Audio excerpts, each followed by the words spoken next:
Déplacement taxé de coup politique par l'opposition à 2 jours du second tour des législatives. Et d'ailleurs, la campagne s'achève ce soir. Dernières heures pour convaincre. Elles ne seront pas de trop pour Clément Beaune, en difficulté dans la 7e circonscription de Paris.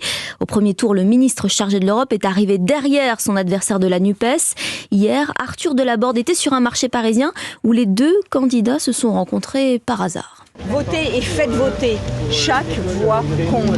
L'heure est aux dernières distributions de tracts pour Caroline Mécari. En misant sur sa campagne de terrain, l'avocate compte bien battre Clément Beaune, le monsieur Europe d'Emmanuel Macron. C'est ça qui est important, c'est d'être en proximité. Et j'ai en face de moi un ministre candidat qui, s'il était élu, n'irait jamais à l'Assemblée nationale. C'est sa suppléante qui va y être. Donc j'ai en réalité en face de moi l'Élysée. C'est un peu le combat de David contre Goliath. Et quand David rencontre Goliath de manière fortuite sur le marché Bastille, l'ambiance est quelque peu tendue. Vous allez bien? Ouais, ça va bien. On fasse un petit débat? Non, on va pas faire un débat là, de façon impromptue. On se reprend rendez-vous alors. Mais oui, c'est de la provocation. Moi je veux un débat, il a été refusé par elle, peut-être qu'elle avait des contraintes d'agenda. Je vois pas où était la provocation à aller saluer de manière républicaine. On peut avoir des adversaires politiques et se serrer la main. Clément Beaune un peu moins tendre lorsqu'il s'agit de décrire son adversaire aux électeurs qu'il rencontre. C'est une dame de la France Insoumise très très radicale. Ouais, bien France Insoumise. La révolution? Ouais, je sais pas, mais enfin, qui manie l'insulte assez facilement.